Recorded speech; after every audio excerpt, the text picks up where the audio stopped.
Hi, hello everyone. Welcome or welcome back to my YouTube channel. I'm CA Neha Datta and this video is very close to my heart क्योंकि मैंने manifestation के लिए जैसे पहले भी बताया था, मैंने द सीक्रेट पढ़ी थी जिसने मुझे लाइफ के लिए एक अलग परसेप्शन दिया था, एक पर्सपेक्टिव दिया था कि मैं लाइफ को कैसे परसीव कर सकती हूँ।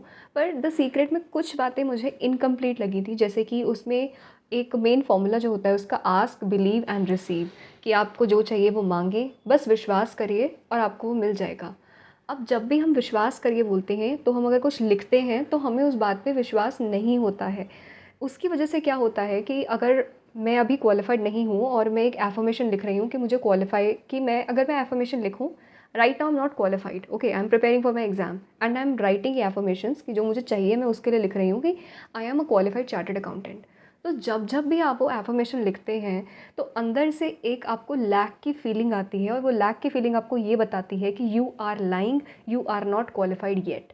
और वो कॉन्स्टेंटली वो अंदर से ना जाता रहता है कि नहीं, you are lying, you are lying, आप झूठ बोल रहे हो, ऐसा बिल्कुल भी नहीं है, ये बात सच नहीं है।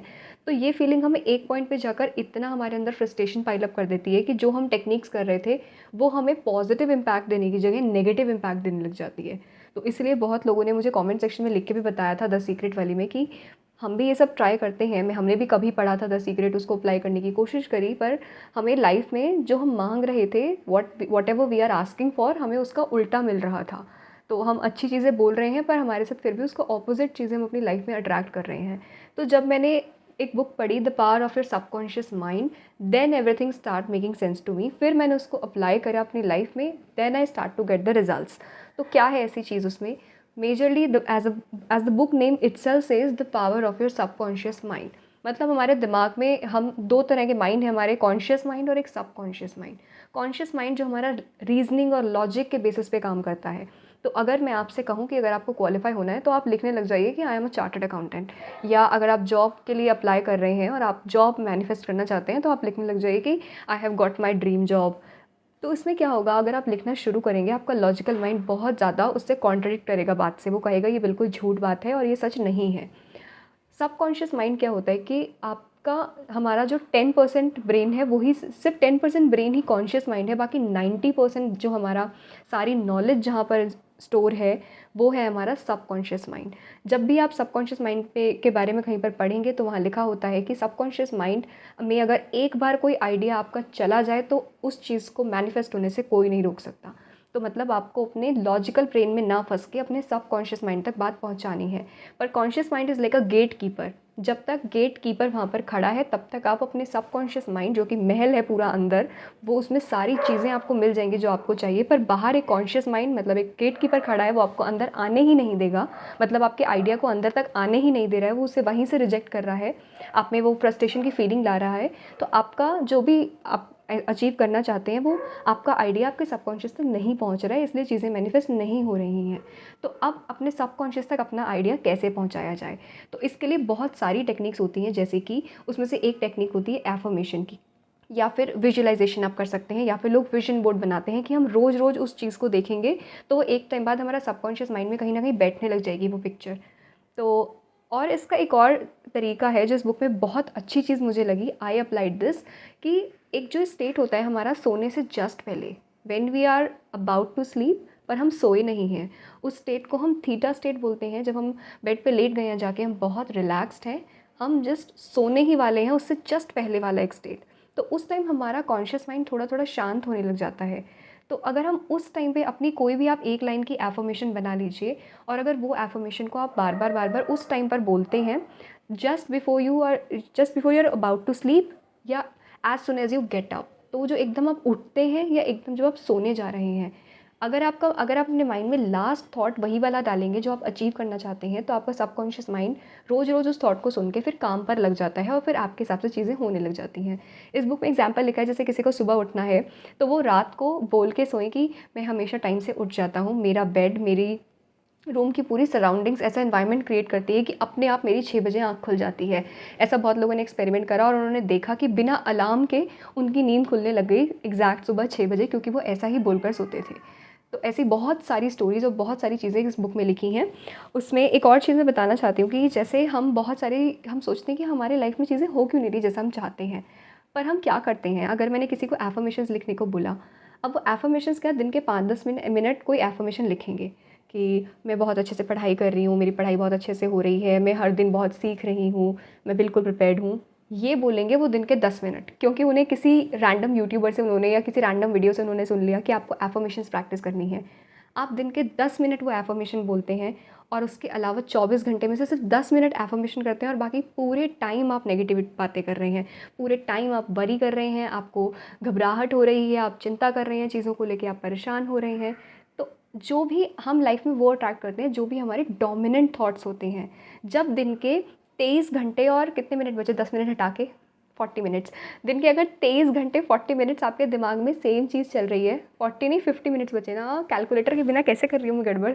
तो जितने भी, अगर आप 10-20 मिनट बैठ के करें एफर्मेशन, और बाकी पूरा दिन, इतने बड़े दिन में आप कितनी ही बार नेगेटिव चीज़ें बोल रहे हैं और 10 minute just for the sake of writing आप एफर्मेशंस लिख रहे हैं, तो आप खुद ही बताइए कि वो कैसे मैनिफेस्ट होगा।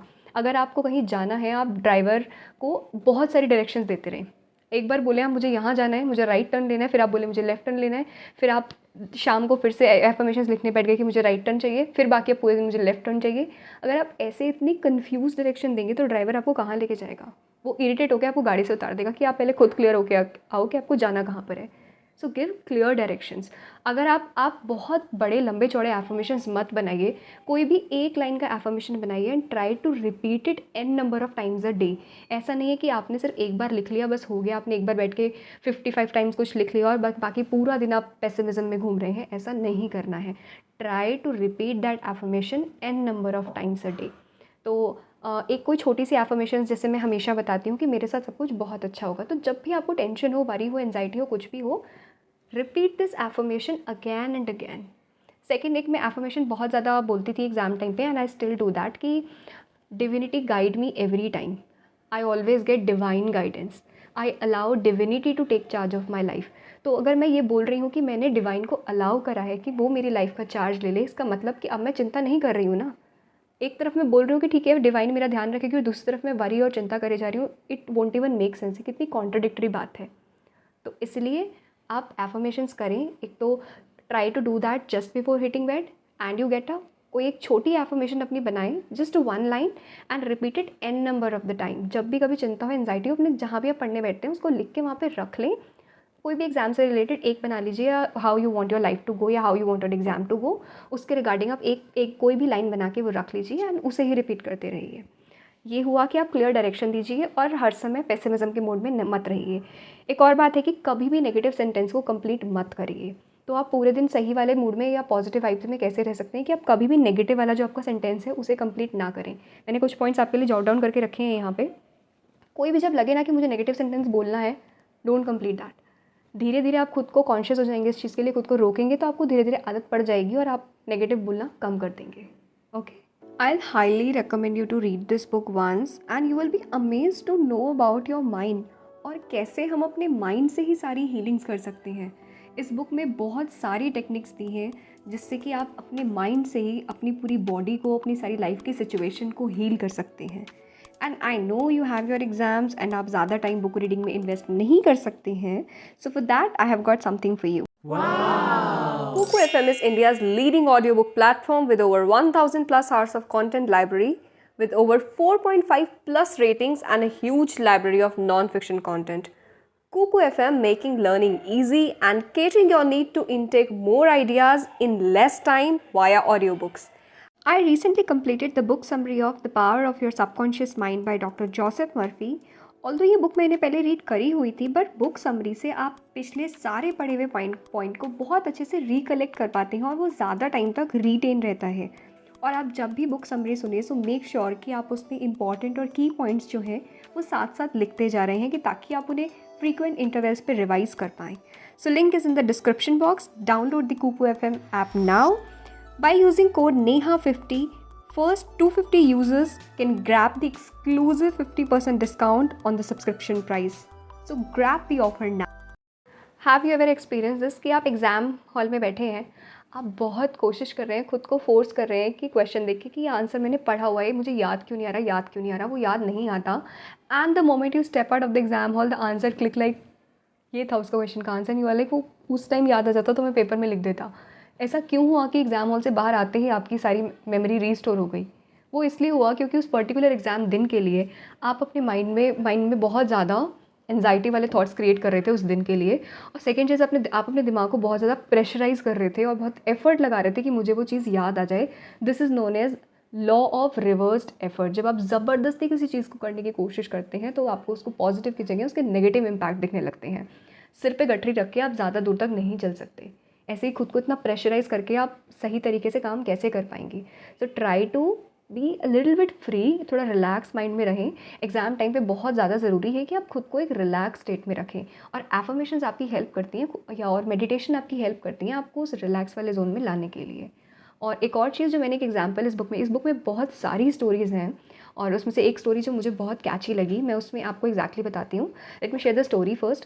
स्टोरी ऐसी थी कि एक लेडी को एक जॉब ऑफर आया कहीं से। She was desperately looking for a job. और उसको एक जॉब, वो मतलब बहुत डेस्परेशन के साथ जॉब ढूंढ रही थी। उसने जॉब ढूंढी, उसको एक जॉब का ऑफर आ गया। पर पता नहीं क्यों उसको लग रहा था कि मुझे जॉब करनी चाहिए या नहीं करनी चाहिए, लूँ या नहीं लूँ job. She tried asking many people, तो पर उसको बस नेक्स्ट डे उसको हाँ या ना बोलना था, तो फाइनल उसको कन्फर्मेशन देनी थी। तो उसने सोचा क्या करा जाए, तो उसने ये चीज़ अप्लाई करी। उसने एक अपनी एफर्मेशन बनाई और रात को सोने से जस्ट पहले, I am reading exact affirmation, तो उसने एफर्मेशन लिखी कि the creative intelligence of my subconscious mind knows what is best for me and it reveals to me the right direction, the right answer, and I am truly grateful कि divine ने मुझे सही answer दिया। तो उसने ये सोने से, क्योंकि वो उसको कन्फ्यूजन था कि मुझे हाँ करना चाहिए या ना करना चाहिए, बहुत ज़्यादा कन्फ्यूज़ थी, तो उसने ये एफर्मेशन बोली कि सही आंसर मेरे सबकॉन्शियस माइंड में स्टोर है और डिवाइन मुझे हमेशा सही गाइड करती है, डिवाइन मुझे हमेशा सही गाइडेंस देती है मेरे लाइफ के आगे के डिसीजन के लिए। तो नेक्स्ट मॉर्निंग उसको बहुत ज़्यादा से स्ट्रॉन्ग इम्पल्स आया कि मुझे ना मना कर देना चाहिए जॉब के लिए। उसने उस जॉब को मना कर दिया and few months down the line उसको पता चला कि वो कंपनी बैंकरप्ट हो गई है और जो सारे एम्प्लॉयज़ वहाँ काम कर रहे थे उनकी सबकी जॉब चली गई है और उनको जो पुराने पैसे उनके फंसे थे उनको नहीं मिले, तो उनका पूरे कुछ महीने ख़राब हो गए। At that moment she realise कि डिवाइन ने उसको सही गाइडेंस दी थी। तो अगर आप ऐसे ऑप्टिमिस्टिक रहते हैं और अगर आप अपने अंदर से गाइडेंस मांगते हैं तो you get the right answer. I know it sound so deep, it sounds like पता नहीं काम करता भी है नहीं करता है। तो जब आप डिवाइन से गाइडेंस मांगना शुरू करते हैं so you start to feel connected और फिर आपको इंट्यूशन और एक इम्पल्स फील होती है कि this is the right approach, ये सही डायरेक्शन है, यहाँ मुझे जाना चाहिए। तो आई होप ये वीडियो आपकी कुछ हेल्प करेगी और आपको थोड़ा बहुत आइडिया लगा होगा कि कैसे इस चीज़ को अप्रोच करना है। बाकी एकदम exam specific affirmations I will bring in the next video. That's all for this one, see you in the next one, till then bye bye.